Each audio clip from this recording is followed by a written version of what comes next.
In this video, we will discuss class 10th subject science lesson number 1 chemical reaction and equation। इस video में हम discuss करेंगे कक्षा 10 के साइंस बुक से लेसन नंबर 1 जिसका नाम है केमिकल रिएक्शन एंड इक्वेशन।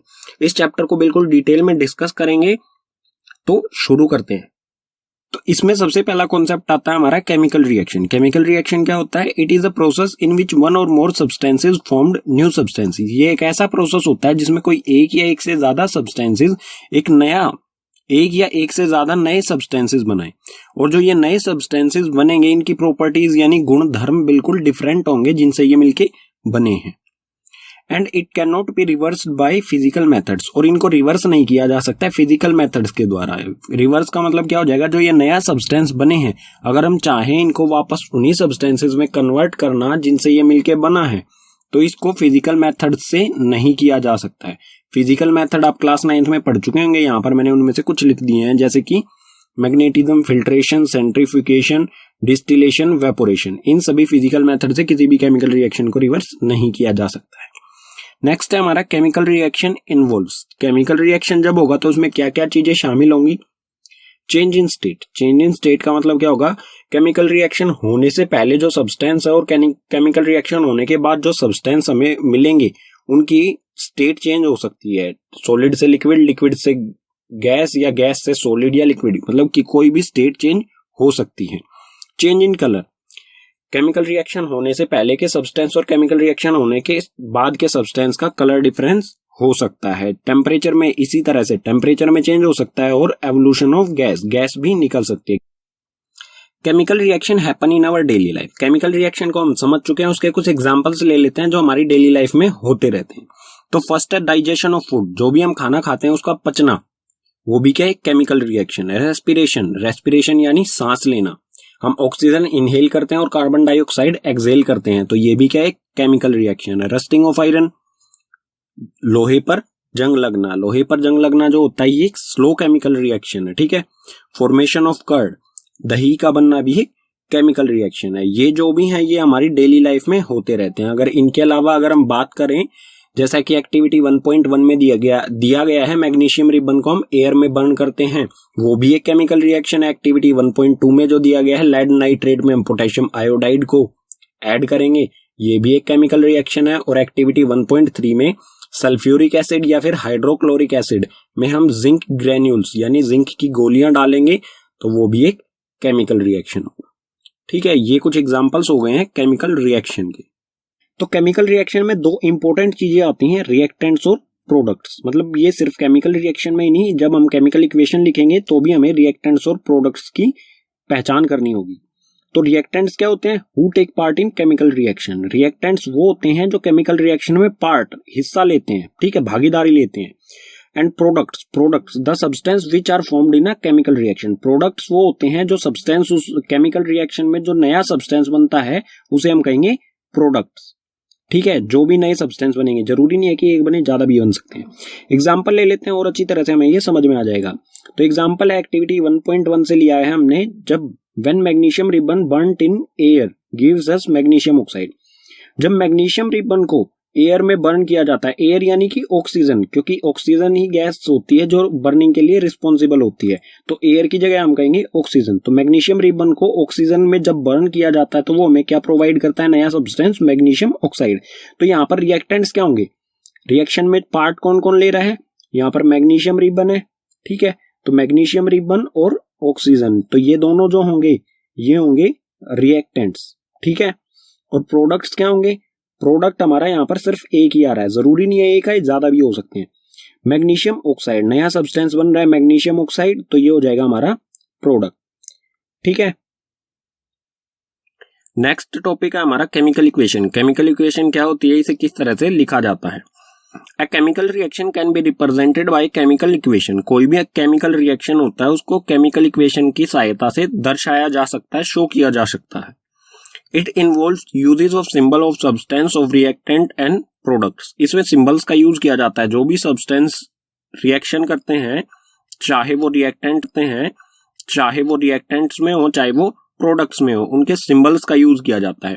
और उसके साथ साथ with mention of physical state, और उनकी फिजिकल स्टेट भी मेंशन की जाती है। फिजिकल स्टेट यानी कि वो सॉलिड है, जो भी सब्सटेंस सॉलिड हो सकता है, लिक्विड, गैस या एक्वस, तो इन सब के सिंबल्स का यूज, इन सब के सिंबल्स का भी यूज किया जाता है।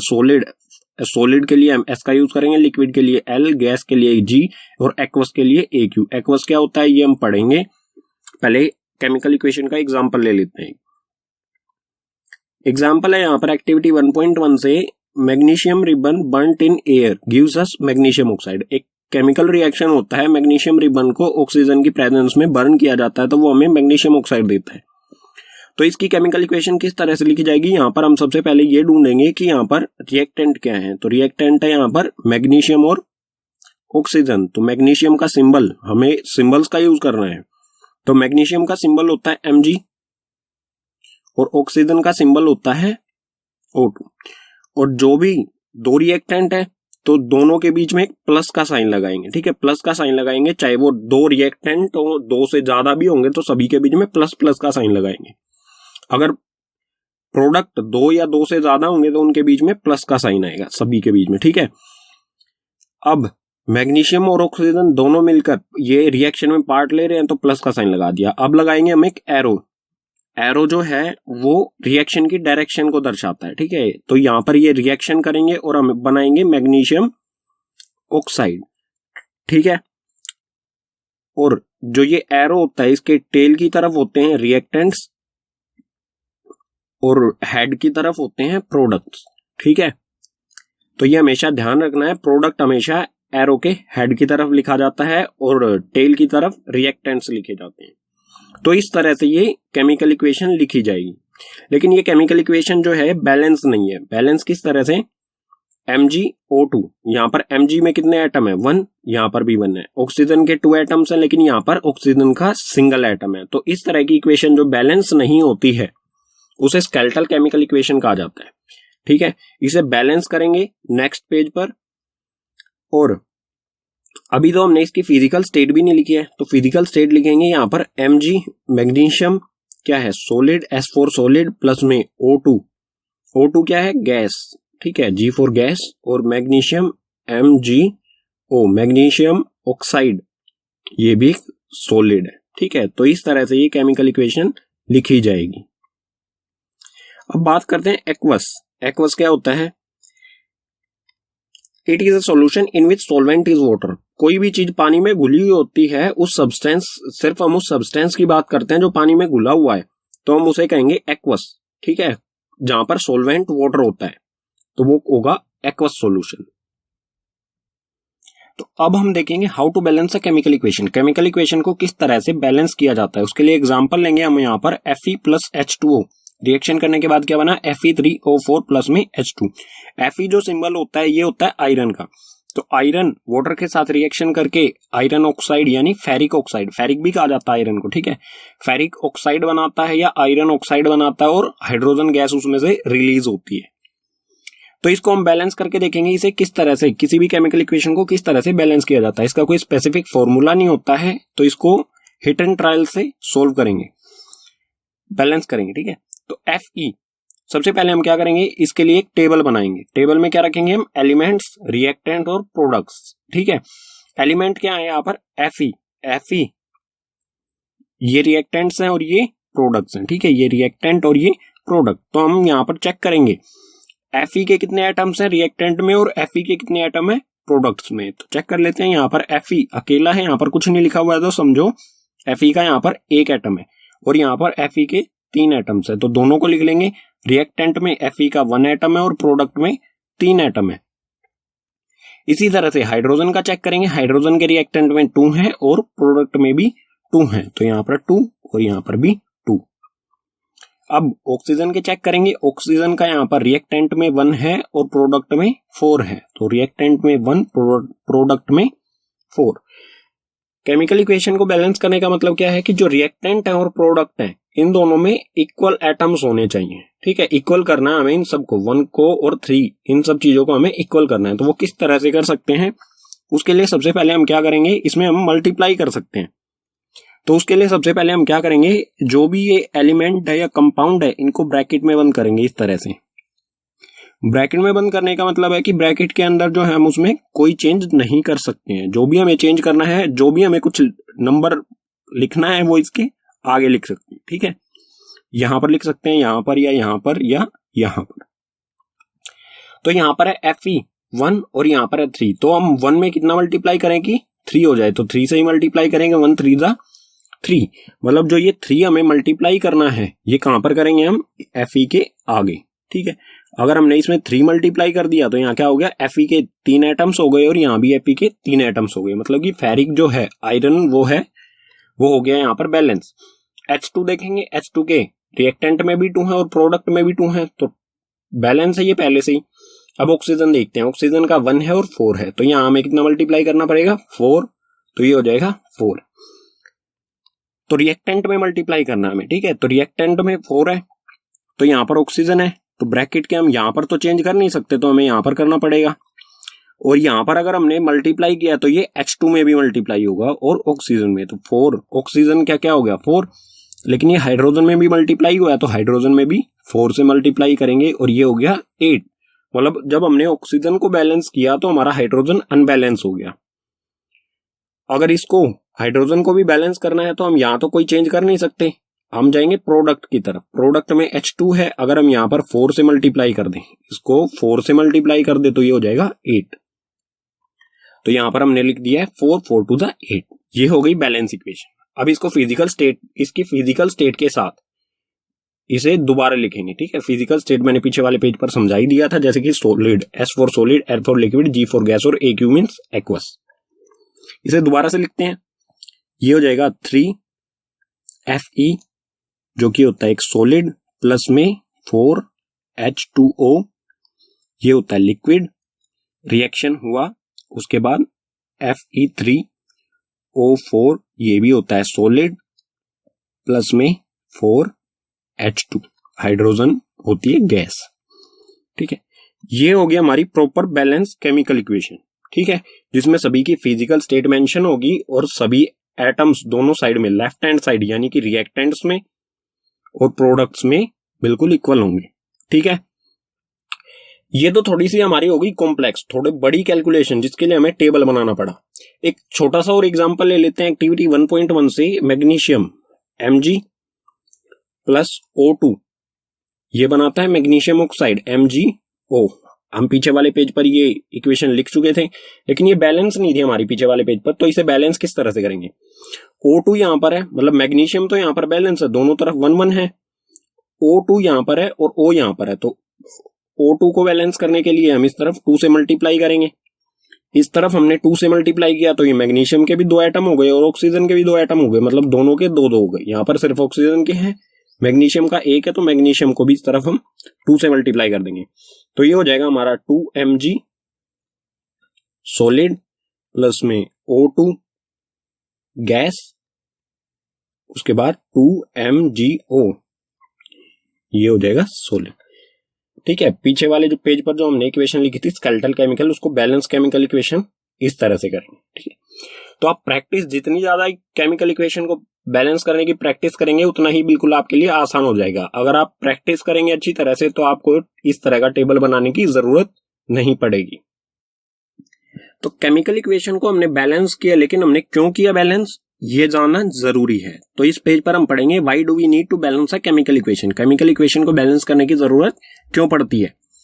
उसके लिए सबसे इंपॉर्टेंट रीजन है law of conservation of mass. ये लॉ जो आप क्लास 9th में पढ़ चुके होंगे, ये क्या कहता है, matter can neither be created nor destroyed in a chemical reaction. Matter जो होता है वो ना तो पैदा किया जा सकता है ना ही उसे डिस्ट्रॉय किया जा सकता है किसी भी केमिकल रिएक्शन में। इसका मतलब क्या होगा, जितने एटम्स रिएक्टेंट्स में उतने एटम्स ही प्रोडक्ट्स में होंगे, ठीक है। तो रिजल्ट निकलता है इससे, so number of elements involved in chemical reaction, जितने भी एलिमेंट्स केमिकल रिएक्शन में इन्वॉल्व होते हैं should remain same at reactant and product, वो बिल्कुल इक्वल होंगे रिएक्टेंट और प्रोडक्ट साइड में, ये दोनों बिल्कुल इक्वल होंगे, ठीक है। नेक्स्ट टॉपिक है हमारा types of chemical reaction. Chemical reaction कितने टाइप्स का होता है, तो सबसे पहला टाइप होता है केमिकल रिएक्शन का कॉम्बिनेशन रिएक्शन। कॉम्बिनेशन रिएक्शन क्या होता है, the reaction in which 2 or more reactants combine to form a single product. ये एक ऐसा रिएक्शन होता है जिसमें 2 या 2 से ज्यादा रिएक्टेंट्स, मतलब 2 या 2 से ज्यादा सब्सटेंसेस मिलकर कोई एक नया सिंगल सब्सटेंस बनाए, ठीक है, कोई एक सिंगल नया सब्सटेंस बनाएंगे, नया प्रोडक्ट बनाएंगे, उसे हम कहेंगे कॉम्बिनेशन रिएक्शन। इसकी इक्वेशन किस फॉर्म में होगी, जैसे ए और बी, यहाँ पर दो रिएक्टेंट्स है हमारे ए और बी, वो मिलकर केमिकल रिएक्शन करेंगे ये, और ए बी एक सिंगल प्रोडक्ट हमारा बनाएंगे, तो उसे कहा जाएगा कॉम्बिनेशन रिएक्शन। इसकी इक्वेशन कुछ इस फॉर्म में होगी। इसके एग्जांपल्स ले लेते हैं और अच्छी तरह से इसे समझने के लिए।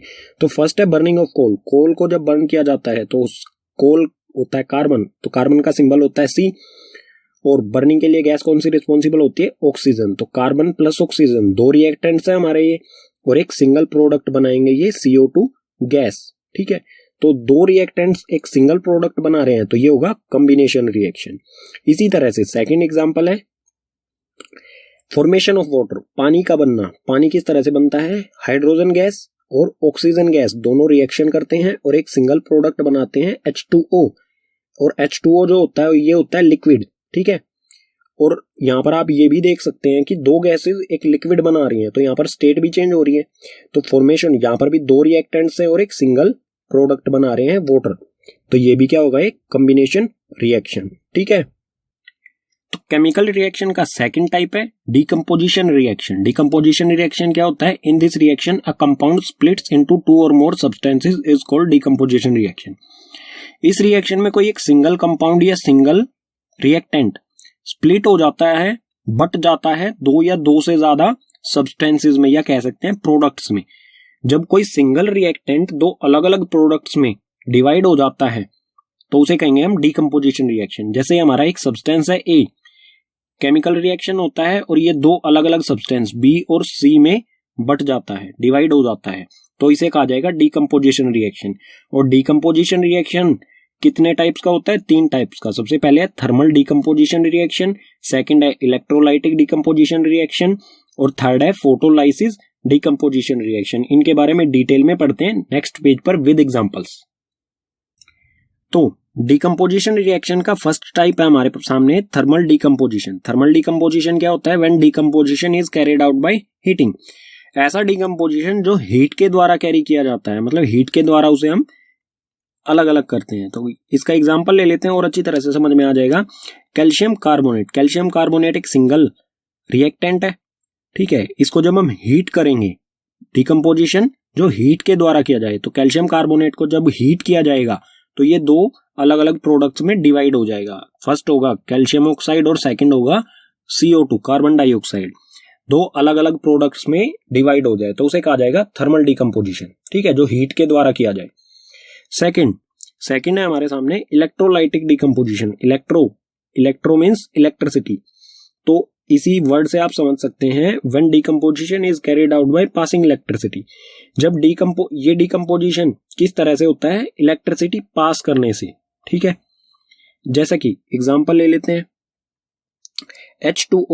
H2O it means water.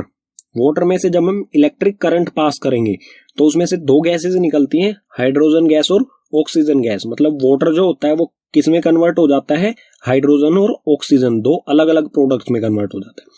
तो एक सिंगल प्रोडक्ट जब इलेक्ट्रिक करंट से दो अलग अलग प्रोडक्ट्स में कन्वर्ट हो जाता है तो उसे कहा जाता है इलेक्ट्रोलाइटिक डीकंपोजिशन रिएक्शन। ठीक है, डीकंपोजिशन रिएक्शन का थर्ड टाइप है फोटोलाइसिस डीकंपोजिशन। फोटोलाइसिस डीकंपोजिशन क्या होता है, when decomposition is carried out in presence of sunlight. ऐसा डीकंपोजिशन जो कि सनलाइट की वजह से होता है उसे कहा जाता है फोटोलाइसिस डीकंपोजिशन। ठीक है, इसका एग्जांपल ले लेते हैं यहाँ पर सिल्वर क्लोराइड। Ag सिल्वर का सिंबल होता है, तो सिल्वर क्लोराइड को जब हम सनलाइट में रखेंगे तो वो क्या हो जाएगा, किस में कन्वर्ट हो जाएगा, सिल्वर और क्लोरीन दोनों अलग अलग हो जाएंगे। तो यहाँ पर क्या हो रहा है, एक सिंगल कंपाउंड को हम जब सनलाइट में रखेंगे तो वो दो अलग अलग एलिमेंट्स में डिवाइड हो जाता है, तो उसे कहा जाता है फोटोलाइसिस डीकंपोजिशन, जो सनलाइट की वजह से होता है। ठीक है, इसका यूज कहां पर किया जाता है, तो ये रिएक्शन किया है हमने, इसका यूज कहां पर किया जाता है, above reaction is used in black and white photography. जो सिल्वर क्लोराइड को सनलाइट में पुट करके सिल्वर और क्लोरीन में डिवाइड किया जाता है, इसका use black and white photography में यूज होता है। ठीक है, ये इंपॉर्टेंट है, ये कई बार एग्जाम में पूछा जा चुका है। केमिकल रिएक्शन का थर्ड टाइप है डिस्प्लेसमेंट रिएक्शन। ये क्या होता है? The reaction in which more reactive element displaces less reactive element from its solution. इसमें कोई ज्यादा रिएक्टिव एलिमेंट कम रिएक्टिव एलिमेंट को डिस्प्लेस कर देता है, हटा देता है उसी के सॉल्यूशन में से। लेस रिएक्टिव एलिमेंट के सॉल्यूशन में से लेस रिएक्टिव एलिमेंट को ही हटा देता है, उसे कहा जाता है डिस्प्लेसमेंट रिएक्शन। एग्जांपल ले लेते हैं इसका यहाँ पर Fe, it means iron, iron plus CuSO4 copper sulphate. Reaction होने के बाद क्या बन जाएगा? ये आयरन सल्फेट प्लस में Cu। तो इस रिएक्शन में क्या हुआ? कॉपर सल्फेट का सॉल्यूशन है, इसमें एलिमेंट है कॉपर और कॉपर सल्फेट का सॉल्यूशन है आयरन। जब इसमें डाला जाएगा, आयरन को इसके साथ रिएक्शन कराया जाएगा, तो ये क्या करेगा? कॉपर को ही अलग कर देगा, ठीक है, क्योंकि आयरन जो है वो ज्यादा रिएक्टिव होता है कॉपर से, तो ये आयरन है कॉपर को अलग कर देगा इसी के सॉल्यूशन में से।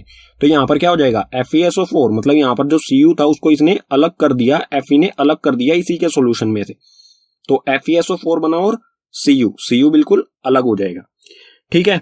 तो इस तरह के रिएक्शन को कहा जाएगा डिस्प्लेसमेंट रिएक्शन, जब कोई high reactive element less reactive element को डिस्प्लेस कर देता है उसी के सॉल्यूशन में से। इसको और अच्छी तरह से एक्सप्लेन कर देता हूं क्योंकि यह अक्सर एग्जाम में आपसे पूछा जाता है। तो एक टेस्ट ट्यूब लेंगे, एक्सपेरिमेंट है ये, ठीक है, टेस्ट ट्यूब है, टेस्ट ट्यूब में कॉपर सल्फेट सॉल्यूशन लेंगे, ठीक है, ये टेस्ट ट्यूब A है, इसमें कॉपर सल्फेट सॉल्यूशन लिया। कॉपर सल्फेट सॉल्यूशन जो है वो ब्लू कलर का होता है। जब इसमें एक आयरन नेल, ये एक आयरन नेल है, आयरन नेल को जब हम इसमें टेस्ट ट्यूब A में डालेंगे तो ये इसका कलर ग्रीनिश हो जाएगा, ठीक है। जब इसमें डालेंगे तो इसका कलर इस तरह का चेंज हो जाएगा, जो कि सेकंड टेस्ट ट्यूब आपको दिख रही है, इस तरह का ये कलर हो जाएगा। और आयरन नेल जब कुछ देर बाद इससे निकालेंगे तो आयरन नेल पहले तो शाइनी कलर थी, उसके बाद हो जाएगी ब्राउनिश कलर की। ये क्यों हो गई? क्योंकि इस पर जो है सल्फेट सॉल्यूशन, क्योंकि इस पर सल्फेट का लेयर आ जाती है आयरन नेल के ऊपर। और ये ग्रीन कलर क्यों हो जाता है? क्योंकि ये सिर्फ इसमें कॉपर बचता है, जो भी सल्फेट होता है वो आयरन नेल पर चला जाता है, ठीक है, इस वजह से इसका कलर ग्रीन हो जाता है। आपसे क्वेश्चन कई बार एग्जाम में इस तरह का क्वेश्चन पूछा गया है। तो कॉपर सल्फेट के सॉल्यूशन में जब आयरन नेल को डाला जाता है तो वो ग्रीन कलर का हो जाता है। क्यों होता है? क्योंकि उसमें आयरन जो है क्योंकि वो आयरन कॉपर सल्फेट सॉल्यूशन में से कॉपर को डिस्प्लेस कर देता है, ठीक है। केमिकल रिएक्शन का फोर्थ टाइप है डबल डिस्प्लेसमेंट रिएक्शन। ये क्या होता है? Reaction in which new compounds are formed by mutual exchanges of ions between two compounds. इसमें आयंस का एक्सचेंज होता है, ऐसा रिएक्शन जिसमें आयंस के एक्सचेंज होने से नए कंपाउंड्स बने, ठीक है, उसे कहेंगे हम डबल डिस्प्लेसमेंट रिएक्शन। इसका एग्जांपल ले लेते हैं, आप और अच्छी तरह से समझ जाएंगे। Na2SO4 यानी कि सोडियम सल्फेट, मैंने इसका यहाँ पर नीचे लिख दिया है नाम सभी के। सोडियम सल्फेट प्लस में बैरियम क्लोराइड, ठीक है, सोडियम सल्फेट और बैरियम क्लोराइड दोनों रिएक्शन करेंगे तो क्या बनेगा? BaSO4, बैरियम सल्फेट और NaCl, सोडियम क्लोराइड। तो इस रिएक्शन में आप देख सकते हैं कि सोडियम सल्फेट जो है वो सोडियम के साथ है, लेकिन आगे देखेंगे तो सल्फेट किसके साथ आ जाएगा? बैरियम के साथ हो जाएगा, बैरियम सल्फेट, ठीक है। और उसके बाद बैरियम क्लोराइड है यहाँ पर, तो रिएक्शन होने के बाद क्या हो गया? Sodium chloride. मतलब क्या हुआ? इसमें जो ये सोडियम है ये क्लोराइड के साथ जुड़ जाता है और ये सल्फेट जो है ये बैरियम के साथ जुड़ जाता है। तो इसमें क्या हुआ? आयंस का एक्सचेंज हुआ है, किन के बीच में? बैरियम और सल्फेट के बीच में। बैरियम के जो आयंस होते हैं वो 2+ होते हैं और SO4 के जो आयंस होते हैं वो 2 नेगेटिव होते हैं। तो ये एक दूसरे को सेटिस्फाई करते हैं, इसके पास 2 एक्स्ट्रा होते हैं, इसको 2 की जरूरत होती है। तो ये दोनों मिलकर BaSO4 बनाते हैं, ठीक है, बैरियम सल्फेट, जहां पर आयंस का एक्सचेंज होने से 2 नए कंपाउंड्स बनते हैं, ठीक है, आयंस का एक्सचेंज होने से नए कंपाउंड्स बनते हैं, उसे कहा जाता है डबल डिस्प्लेसमेंट रिएक्शन। और उसमें बुक में हमारी एक स्पेशल टर्म आती है प्रिसिपेट। ये क्या होता है? It is an insoluble solid that emerges from a liquid solution. ये एक इनसोल्यूबल सॉलिड होता है।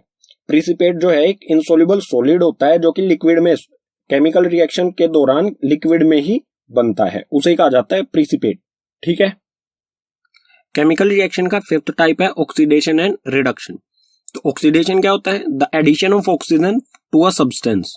किसी सब्सटेंस से ऑक्सीजन जुड़ जाए तो होगा ऑक्सीडेशन। और क्या होगा? The removal of hydrogen from a substance, या फिर उसमें से हाइड्रोजन हट जाए तो भी ऑक्सीडेशन। यानी कि ऑक्सीजन का जुड़ना या फिर हाइड्रोजन का हटना, दोनों क्या होंगे, ऑक्सीडेशन होंगे। ठीक है, इसी तरह से रिडक्शन, रिडक्शन जो होता है ऑक्सीडेशन का बिल्कुल अपोजिट होता है। इसमें क्या होता है, the addition of hydrogen to a substance and the remover of oxygen from a substance. इसमें ऑक्सीडेशन का बिल्कुल अपोजिट होता है, इसमें हाइड्रोजन का जुड़ना रिडक्शन होगा या फिर ऑक्सीजन का हटना रिडक्शन। किसी सब्सटेंस में हाइड्रोजन जुड़ जाए या ऑक्सीजन हट जाए, दोनों कंडीशन में क्या होगा, रिडक्शन। ठीक है, एग्जांपल ले लेते हैं इन दोनों की। तो फर्स्ट है यहां पर 2Cu plus O2, 2Cu plus O2 reaction होने के बाद क्या बना, 2CuO। तो यहां पर Cu जो है रिएक्शन के बाद इसमें क्या हुआ, ऑक्सीजन जुड़ गया, यहां पर Cu अकेला है, यहां पर इसमें ऑक्सीजन जुड़ गया, तो यहां पर क्या हुआ, ऑक्सीडेशन। ठीक है, तो किसी में भी ऑक्सीजन जुड़ जाता है तो वो क्या होता है, ऑक्सीडेशन। ठीक है, अगला एग्जांपल भी देख लेते हैं। इसमें क्या है, CuO, ऑक्सीजन इसके साथ है। ठीक है, ये हाइड्रोजन के साथ रिएक्शन करता है, CuO हाइड्रोजन के साथ रिएक्शन करके क्या बनेगा, Cu प्लस H2O। मतलब यहां पर जो ऑक्सीजन इसके साथ था, रिएक्शन होने के बाद क्या हुआ, ऑक्सीजन इसमें से हट गया, तो ऑक्सीजन का हटना क्या होता है, रिडक्शन। तो Cu का तो यहां पर रिडक्शन हो गया, लेकिन यहां पर क्या है, H2 हाइड्रोजन, और रिएक्शन होने के बाद क्या हो गया, H2O। तो यहां पर H में ऑक्सीजन जुड़ गया, तो H2 का क्या हो गया, ऑक्सीडेशन। तो कोई ऐसा केमिकल रिएक्शन जिसमें रिडक्शन और ऑक्सीडेशन दोनों हो रहे हो, तो उसे कहा जाता है रेडॉक्स रिएक्शन, रेडॉक्स रिएक्शन। अब है effects of oxidation in daily life. हमारी डेली लाइफ में ऑक्सीडेशन के क्या प्रभाव पड़ते हैं। तो सबसे पहला कोरोजन। कोरोजन क्या होता है, when a metal is exposed to substance such as moisture, air, water, acid etcetera for some time. कोई मेटल मॉइस्चर यानी कि नमी, एयर, वाटर, एसिड, इन सब चीजों के संपर्क में आता है कुछ समय तक, तो a layer of oxide is formed which weakens the metal, hence metal is said to be corrode. तो इसके ऊपर एक लेयर बन जाती है, ऑक्साइड की एक लेयर बन जाती है जो कि मेटल को कमजोर कर देती है, वीकन्स कर देती है, मतलब कमजोर कर देती है। और जब ये मेटल को कमजोर कर देती है तो उसे कहा जाता है कोरोड। ठीक है, इसका एग्जांपल लेंगे, एग्जांपल से आप बिल्कुल अच्छी तरह से समझ जाएंगे। एग्जांपल है रस्टिंग ऑफ आयरन, आयरन पर जंग लगना। आयरन मीन्स लोहा, लोहे को लोहा जब एयर या वाटर के कांटेक्ट में आता है तो इस पर क्या होता है, एक ब्राउन लेयर बनने लग जाती है, ऑक्साइड लेयर होती है। ठीक है, ऊपर से ब्राउनिश होने लग जाता है सरफेस, जो ऑक्साइड लेयर होती है, और वो आयरन को कमजोर कर देती है। इसी तरह की कोटिंग जो सिल्वर पर लेयर बनने लग जाती है, सिल्वर पर ब्लैक लेयर बनने लग जाती है। ठीक है, और इसी तरह से कॉपर जो होता है उस पर ग्रीन कोटिंग हो जाती है। ये सभी क्या है, कोरोजन। इन सब का क्या हो रहा है, कोरोड। ठीक है, और कोरोजन से अगर हमें किसी मेटल को बचाना है तो हमें क्या करना पड़ेगा, पेंटिंग, उस पर हमें पेंट अप्लाई करना होगा या फिर ग्रीसिंग। इन दोनों चीजों में, पेंटिंग और ग्रीसिंग में क्या होता है, जो भी मेटल है वो किसके कांटेक्ट में, एयर, वाटर या फिर और किसी अन्य चीज के कांटेक्ट में नहीं आता है। ठीक है, सेकंड इफेक्ट है हमारा रेंसिडिटी। रेंसिडिटी क्या होता है, the oxidation of fats and oil when exposed to air is known as rancidity. Fats या फिर ऑयल्स, यानी कि हमारा जो खाना होता है या फिर ऑयल्स, उनका ऑक्सीडेशन हो जाना, किस वजह से, एयर के कांटेक्ट में आने से ऑक्सीडेशन हो जाना, उसे कहा जाता है रेंसिडिटी। इसके कारण क्या होता है, it leads to bad smell. इसके कारण क्या होता है, स्मेल, बुरी सी स्मेल आने लग जाते हैं जो भी फूड होता है, और उसका टेस्ट भी बेकार हो जाता है, बैड टेस्ट हो जाता है फूड का। ठीक है, तो इससे बचने, रेंसिडिटी जो है, इससे बचने के लिए क्या किया जाता है, फूड पैकेट्स, जो फूड पैकेट्स आते हैं, या फिर जैसे आप चिप्स पैकेट का एग्जांपल ले सकते हैं। चिप्स पैकेट होते हैं, अगर उसमें गैस डाली जाती है नाइट्रोजन, मतलब जो चिप्स पैकेट्स होते हैं उसमें से ऑक्सीजन गैस को निकाल के नाइट्रोजन गैस उसमें डाल दी जाती है, और जो नाइट्रोजन गैस होती है ये रेंसिडिटी से बचाती है। अगर नाइट्रोजन गैस नहीं डालेंगे तो जो चिप्स वगैरह होंगे वो बिल्कुल गल जाएंगे, अंदर खराब हो जाएंगे। उसको पैकेट को आप खोलोगे तो उसमें से बहुत बुरी सी स्मेल आएगी और टेस्ट भी उसका खराब हो जाएगा, वो बिल्कुल बेकार हो जाएंगे, खाने लायक नहीं रहेंगे। तो इससे बचने के लिए उसमें नाइट्रोजन गैस डाली जाती है जो कि ऑक्सीडेशन को, फूड को ऑक्सीडेशन होने से बचाती है। ठीक है, तो ये इंपॉर्टेंट क्वेश्चन बन जाता है यहाँ से। चिप्स पैकेट्स वगैरह जो होते हैं, फूड पैकेट्स, उसमें नाइट्रोजन गैस, कौन सी गैस डाली जाती है और क्यों डाली जाती है। ठीक है, केमिकल रिएक्शन के टाइप्स कंप्लीट हो चुके हैं, लेकिन chemical reaction also classify on the basis of temperature. Chemical reaction को टेम्परेचर के बेसिस पर भी क्लासिफाई किया जाता है दो पार्ट्स में। फर्स्ट है एंडोथर्मिक रिएक्शन और सेकंड एक्सोथर्मिक रिएक्शन। इन दो पार्ट्स में से टेम्परेचर के बेस पर क्लासिफाई किया जाता है, बांटा जाता है। तो एक्सोथर्मिक रिएक्शन क्या होता है? Reaction in which heat is released along with formation of product called exothermic reaction. ऐसा रिएक्शन जिसमें प्रोडक्ट बनने के साथ साथ उसमें से हीट रिलीज होए या फिर टेम्परेचर इंक्रीज होए तो उसे कहेंगे हम एक्सोथर्मिक रिएक्शन। इसका एग्जांपल ले लेते हैं और अच्छी तरह से समझने के लिए। एग्जांपल है इसका burning of natural gas. Natural gas को बर्न किया जाता है, ठीक है। तो नेचुरल गैस होती है CH4 जिसे मीथेन कहा जाता है। मीथेन गैस को ऑक्सीजन की प्रेजेंस में बर्न करेंगे तो ये बनेगा CO2 कार्बन डाइऑक्साइड गैस बनेगी और H2O गैस। H2O वाटर होता है लेकिन ये गैस की फॉर्म में है, मतलब वेपर की फॉर्म में है।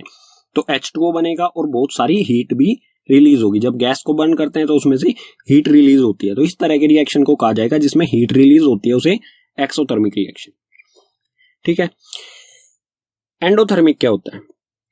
अब है endothermic reaction, the reaction which require energy in form of heat, light और इलेक्ट्रिसिटी कॉल्ड एंडोथर्मिक रिएक्शन। ऐसा रिएक्शन जिसको कराने के लिए एनर्जी की जरूरत पड़ती है उसे कहा जाता, किस तरह की एनर्जी?